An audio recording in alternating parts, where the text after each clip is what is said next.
എല്ലാവർക്കും നമസ്കാരം. ഞാൻ സരിത മഹേശ്വരൻ.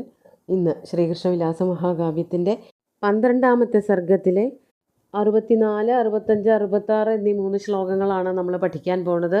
ഈ 3 ശ്ലോകങ്ങളിൽ ആദ്യത്തേതിൽ ഉപേന്ദ്രവജ്രവൃത്തവും ബാക്കി 2 ശ്ലോകങ്ങളിൽ ഉപജാതി വൃത്തവുമാണ് കവി ഉപയോഗിച്ചിരിക്കുന്നത്.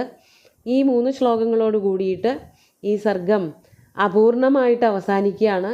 കഥകൾ പറഞ്ഞു തുടങ്ങണേ ഉള്ളൂ. ഇനി കൊങ്കണ തീരത്തെ വർണ്ണിക്കാൻ പുറപ്പെടുന്നൊരു ശ്ലോകത്തോട് കൂടിയിട്ടാണ് നിൽക്കുന്നത്.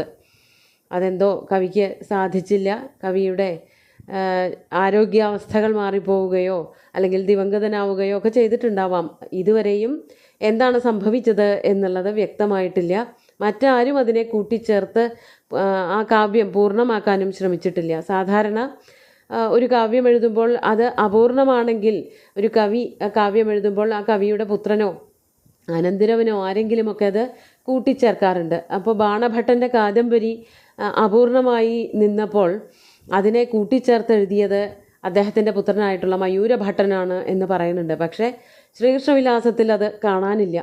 ഇതുകൊണ്ടൊക്കെ തന്നെയാണ് സുകുമാരകവി പണ്ട് കാലത്ത് ആ കഥയെ ഓർമ്മിപ്പിക്കുന്നത്. സുകുമാരകവിയുടെ ജീവിതം, തൻ്റെ ഗുരുവിനെ നിന്ദിക്കാൻ പുറപ്പെട്ട, ഗുരുവിനെ വധിക്കാൻ പുറപ്പെട്ട സുകുമാരകവി ഉമിത്തിയിൽ നിന്ന് വെന്ത് മരിക്കുകയാണ് ഉണ്ടായതെന്നും 66ാമത്തെ ശ്ലോകം വർണ്ണിച്ചതോടു കൂടിയിട്ട് അഗ്നി പരിപൂർണമായിട്ട് കവിയെ വിഴുങ്ങുകയായിരുന്നു എന്നുമൊക്കെ പറയുന്നത്.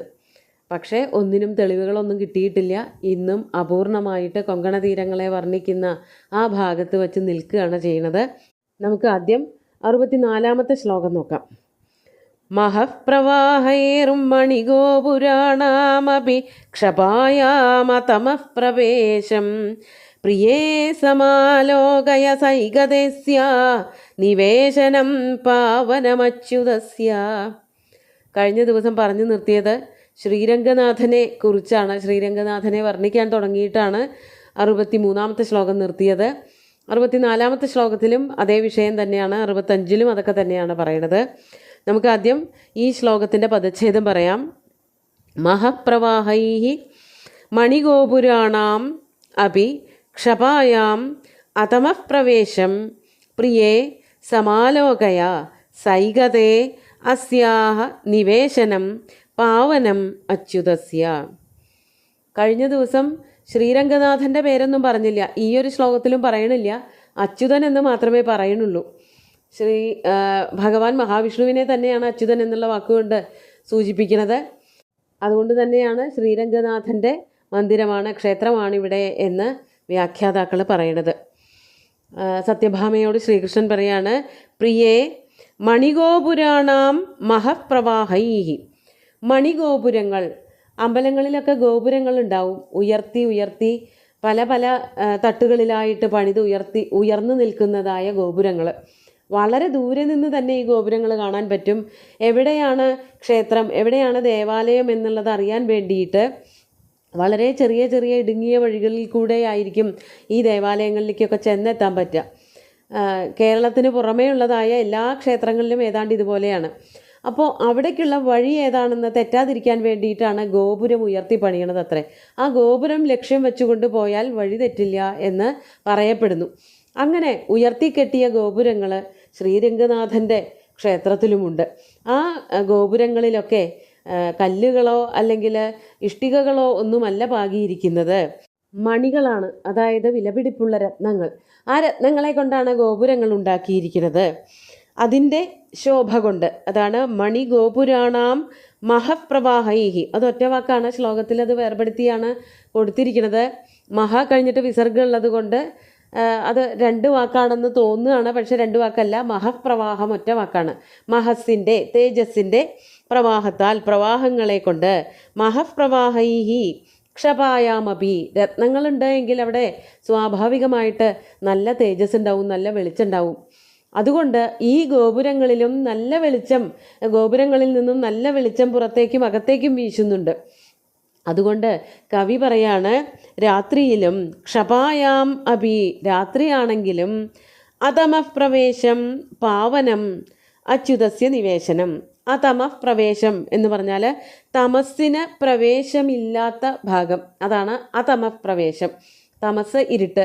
ഇരുട്ട് വ്യാപിക്കാത്ത ഭാഗങ്ങളാണ് അമ്പലത്തിന് ചുറ്റുപാടും അല്ലെങ്കിൽ അമ്പലത്തിന് അകത്തുമുള്ളത്.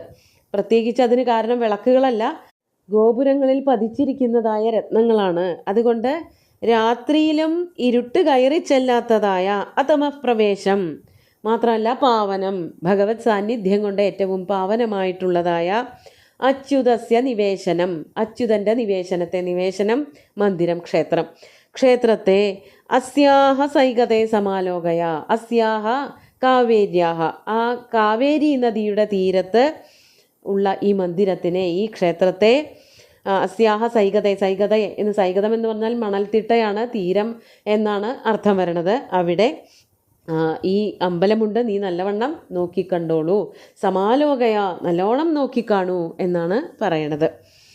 അവിടെ ഭഗവാന്റെ ആ കിടപ്പിനെ പറ്റിയിട്ട് പറയാണ്. ശ്ലോകം നോക്കൂ, 65-ാമത്തെ ശ്ലോകം.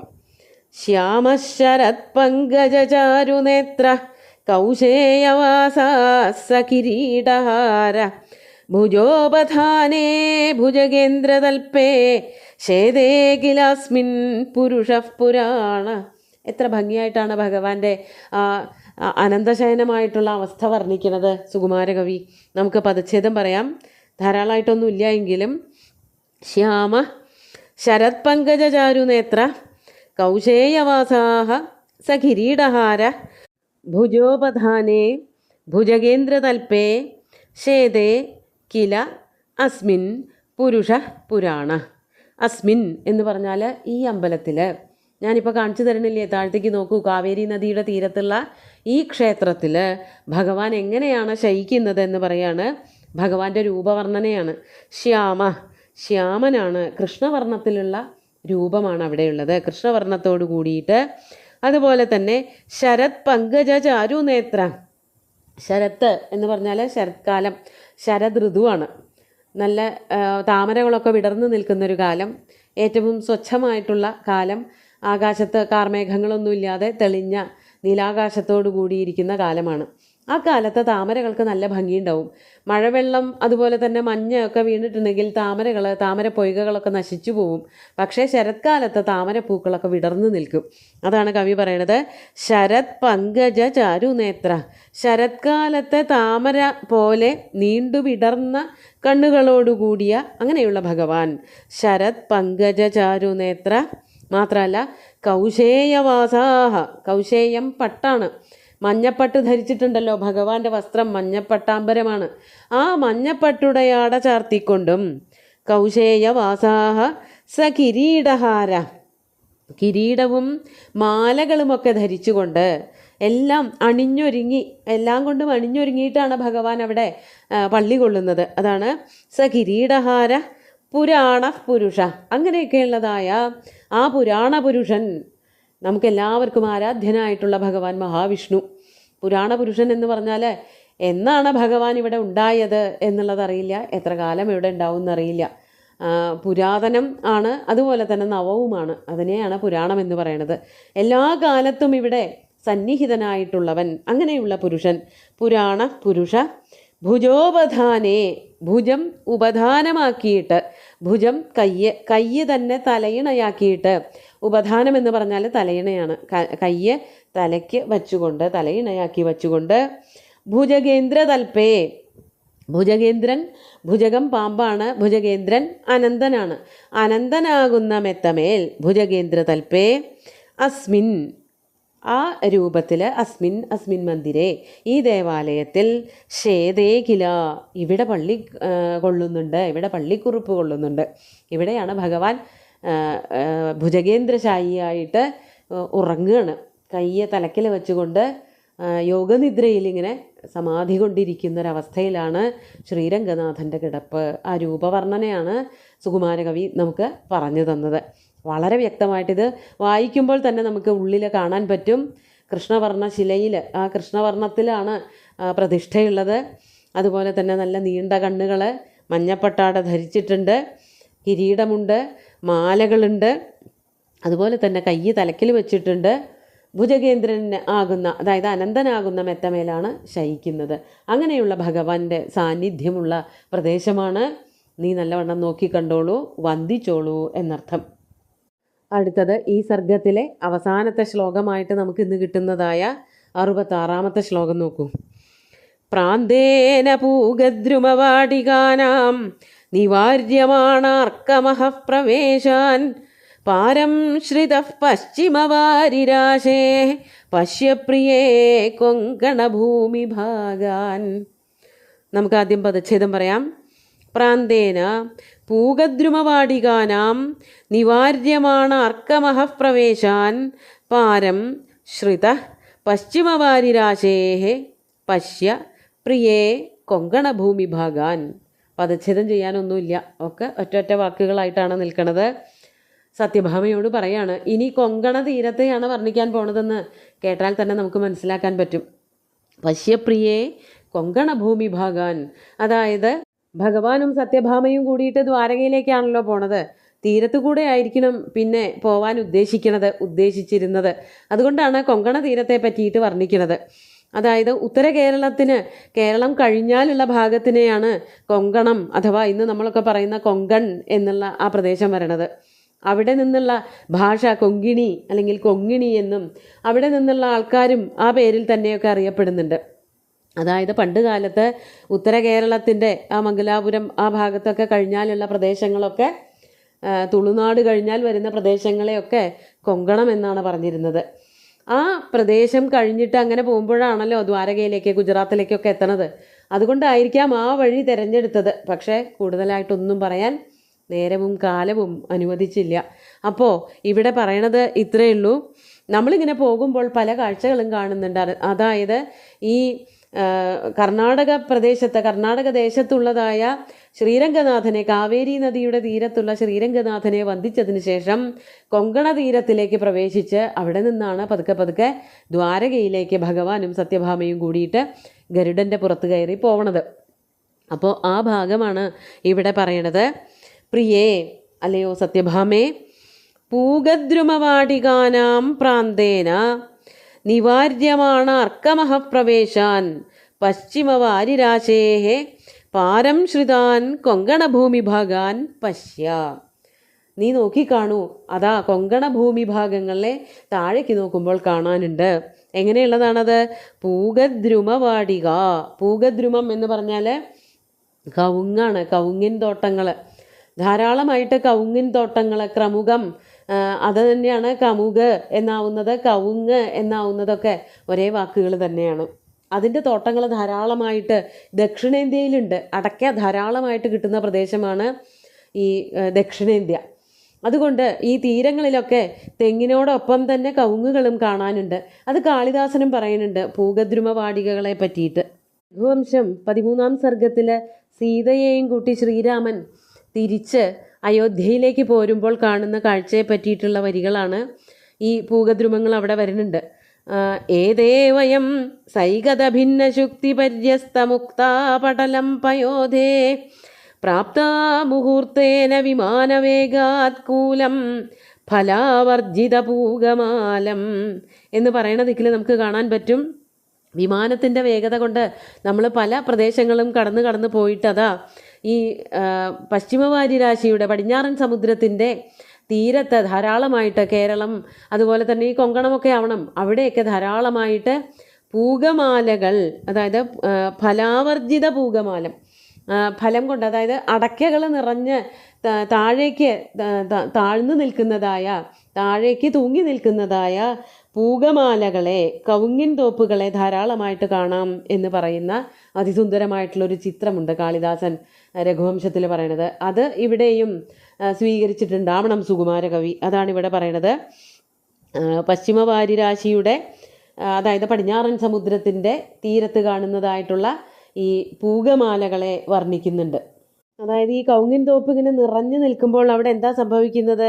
പൂഗദ്രുമവാടികാനാം പ്രാന്തേന, ഇതിങ്ങനെ നിറഞ്ഞ് ഒട്ടും അകലം ഇല്ലാതെ ഇലകളും അതുപോലെ കവുങ്ങുകളും അതുപോലെ അടയ്ക്കകളും ഒക്കെ ആയിട്ട് ഇങ്ങനെ നിറഞ്ഞു നിൽക്കുമ്പോൾ അവിടെ ആകാശത്ത് നിന്ന് സൂര്യപ്രകാശം അല്പം പോലും കടക്കുന്നില്ല. അതാണ് നിവാര്യമാണ് അർക്കമഹപ്രവേശാൻ, തടയപ്പെടുന്നതായ സൂര്യപ്രകാശത്തോട് കൂടിയിട്ട്. അതായത് ഈ കവുങ്ങിൻ്റെ നിഴലേ കാണാനുള്ളൂ, താഴത്തേക്ക് ഒട്ടും തന്നെ വെളിച്ചം അതായത് സൂര്യപ്രകാശം എത്താത്ത, പകൽ സമയങ്ങളിൽ പോലും സൂര്യപ്രകാശം എത്താത്തതായിട്ടുള്ള പ്രദേശങ്ങൾ. അതെവിടെയാണുള്ളത്? പശ്ചിമവാരിരാശേ ഹേ പാരം ശ്രിതാൻ കൊങ്കണഭൂമി ഭാഗാൻ. പശ്ചിമവാരിരാശി, പടിഞ്ഞാറൻ സമുദ്രം, ഇതൊക്കെ കാളിദാസനും പറഞ്ഞിട്ടുണ്ട്. ആ അറേബ്യൻ കടൽ എന്ന് നമ്മൾ ഇന്ന് പറയുന്നതായ അറബിക്കടൽ, അറബിക്കടലിൻ്റെ പാരം ശ്രിതാൻ, അതിൻ്റെ മറുകര, അതായത് ഈ കേരളവും ഉത്തര കേരളവും കൊങ്കണവും ഒക്കെ ചേർന്നതായിട്ടുള്ള ഭാഗങ്ങൾ, ആ ഒരു പ്രദേശത്തെ എടുത്തു പറയണു എന്നാണ് നമുക്ക് മനസ്സിലാക്കാൻ പറ്റണത്. കൊങ്കണം എന്ന് പറയുന്ന ആ ഭാഗങ്ങളിൽ നിറയെ തെങ്ങുകളും കവുങ്ങുകളും ഒക്കെ ഉണ്ട്. ഇതുകൊണ്ടൊക്കെ നിറഞ്ഞു നിൽക്കുന്ന കൊങ്കണ ഭൂമി ഭാഗങ്ങളെ നോക്കിക്കണ്ടോളൂ എന്ന് സത്യഭാമയ്ക്ക് ശ്രീകൃഷ്ണൻ എടുത്ത് കാണിച്ചു കൊടുക്കുകയാണ് ചെയ്യണത്. അതുപോലെ തന്നെ കാളിദാസൻ്റെ സ്വാധീനം മറ്റൊരു ദിക്കിൽ കൂടി നമുക്ക് കാണാൻ സാധിക്കും. പശ്യപ്രിയേ കൊങ്കണ ഭൂമി ഭാഗാൻ എന്ന് പറഞ്ഞതുപോലെ തന്നെ 13-ാം സർഗത്തിൻ്റെ ആരംഭഭാഗത്ത് പറയുന്നുണ്ട്, വൈദേഹി പശ്യാമലയാദ് വിഭക്തം മത്സേതുന ഫേനിലമംബുരാശിം ഛായാപഥേനൈവ ശരത് പ്രസന്നാം ആകാശമാവിഷ്കൃതചാരുതാരം എന്ന് പറയുന്ന ശ്ലോകത്തിലുണ്ട്. നോക്കൂ വൈദേഹി, ഇവിടെ നിന്ന് നോക്കുമ്പോൾ വലിയൊരു ചിറ കാണാനില്ലേ? അത് ആ ചിറ കെട്ടിയത് കൊണ്ട്, കടലിൽ ഈ ചിറയിൽ വന്ന് തട്ടുന്നത് കൊണ്ട് നിറയെ ഭേനിലങ്ങളെന്ന് പറഞ്ഞാൽ പത ഉണ്ടാകുന്നു. ഈ പാറക്കെട്ടുകളിലൊക്കെ പോയിട്ട് തട്ടുമ്പോഴാണല്ലോ വെള്ളത്തിൽ പതകളും നുരകളും ഉണ്ടാവുന്നത്. അതുപോലെ നിറച്ച നുരകളും പതകളും ഉണ്ടാകുന്നതായ കടലിനെ നോക്കൂ എന്ന് പറഞ്ഞ് കാണിക്കുന്ന ആ ഭാഗവും, വൈദേഹി പശ്യ ആമലയാദ് വിഭക്തം എന്ന് പറയണ ആ വരിയുടെ ഒരു സാമ്യവും ഇവിടെ പശ്യപ്രിയേ കൊങ്കണ ഭൂമി ഭാഗാൻ എന്നുള്ള ദിക്കിൽ വരുന്നുണ്ട് എന്ന് പല വ്യാഖ്യാതാക്കളും അധ്യാപകരും പറഞ്ഞു തന്നിട്ടുണ്ട്. അങ്ങനെ ആ കൊങ്കണ ഭൂമി ഭാഗങ്ങളുടെ മറ്റ് സവിശേഷതകളൊന്നും പറയാൻ പറ്റാതെ ഈ ശ്രീകൃഷ്ണവിലാസ മഹാകാവ്യം ഇവിടെ അവസാനിപ്പിക്കുകയാണ് കവി ചെയ്യണത്. ബാക്കി വളരെ ഭംഗിയായിട്ട് കുറേ ഭാഗങ്ങൾ വർണ്ണിക്കാനുണ്ടായിരുന്നതാവണം ഇവിടെ. അതായത് ശ്രീകൃഷ്ണ കഥ മുഴുവനും വർണ്ണിക്കണമെന്ന് വിചാരിച്ചിട്ടായിരിക്കുമല്ലോ തുടങ്ങി വച്ചത്. ഈ ഒരു സർഗത്തിൽ തീർച്ചയായിട്ടും ദ്വാരക വരെ എത്തണ കഥയെങ്കിലും പറയണമെന്ന് വിചാരിച്ചിട്ടുണ്ടാവണം. ഒന്നും പറയാതെ അപൂർണമായി അവസാനിപ്പിച്ചിരിക്കുന്ന ഈ ഒരു മഹാകാവ്യം, ഈ മഹാകാവ്യത്തിൻ്റെ ആലാപനം പഠനം ഒക്കെ ഇന്നത്തോടുകൂടി അവസാനിപ്പിക്കുകയാണ്. ഈ 3 ശ്ലോകങ്ങൾ ഒന്നുകൂടി ചൊല്ലി നോക്കാം. മഹഃപ്രവാഹൈർമണിഗോപുരാണാമപിക്ഷപായാമതമഃ പ്രവേശം പ്രിയേ സമാലോകയ സൈകദേസ്യ നിവേശനം പാവനമച്യുതസ്യ ശ്യാമശരത്പങ്കജചാരുനേത്രഃ കൗശേയവാസാ സകിരീടഹാരഃ ഭുജോപധാനേ ഭുജഗേന്ദ്രതൽപേ ശേതേ കിലാസ്മിൻ പുരുഷഃ പുരാണഃ പ്രാന്തേന പൂഗദ്രുമവാടികാനാം നിവാര്യമാണാർക്കമഹഃ പ്രവേശാൻ പാരം ശ്രിതാൻ പശ്ചിമവാരിരാശേ പശ്യപ്രിയേ കൊങ്കണഭൂമി ഭാഗാൻ എന്ന് പറഞ്ഞുകൊണ്ട് ഈ ഒരു പാരായണം ഇവിടെ അവസാനിപ്പിക്കട്ടെ. സാധാരണ ഇതുവരെ നമ്മൾ പഠിച്ച ഓരോ കാവ്യങ്ങളിലും കവി ഏതുവരെ പറയാൻ ഉദ്ദേശിച്ചിരുന്നുവോ അത് മുഴുവനും പറഞ്ഞിട്ട് തന്നെയാണ് നിർത്തിയത് എന്നുള്ളതിൻ്റെ ഒരു സംതൃപ്തി കവിക്കുണ്ടായിരുന്നുണ്ടാവണം. വായിക്കുന്ന നമുക്കും പഠിക്കുന്ന നമുക്കും ഒക്കെ ഉണ്ടായിരുന്നു. പക്ഷേ ഈ ഒരു കാവ്യം വായിക്കുമ്പോൾ എന്തോ അവസാനം എത്തുമ്പോൾ ഒരു കഷ്ടം, ഒരു സങ്കടമൊക്കെ തോന്നിപ്പോവും. എന്തുകൊണ്ടാണ് ഇത് പൂർണ്ണമാകാഞ്ഞത് എന്നുള്ളൊരു സംശയം എന്നും ബാക്കി നിൽക്കുകയും ചെയ്യും. ഏതായാലും ഇത്ര വിസ്തൃതമായിട്ടുള്ള ശ്രീകൃഷ്ണ കഥ ഏതൊരു ആസ്വാദകൻ്റെയും ഹൃദയത്തിൽ തട്ടുന്ന വിധത്തിൽ വർണ്ണിച്ച സുകുമാരകവിയുടെ കാൽക്കൽ സാഷ്ടാംഗം നമസ്കരിക്കുന്നു. അതുപോലെ ഇത് പാരായണം ചെയ്യാൻ സാധിച്ചതിന് ഗുരുപരമ്പരകളുടെയും കാരണവന്മാരുടെയും അച്ഛനമ്മമാരുടെയും മറ്റെല്ലാവരുടെയും അനുഗ്രഹവും അതുപോലെ ആശീർവാദവും എനിക്കുണ്ടായി എന്ന് ഞാൻ മനസ്സിലാക്കുന്നുണ്ട്.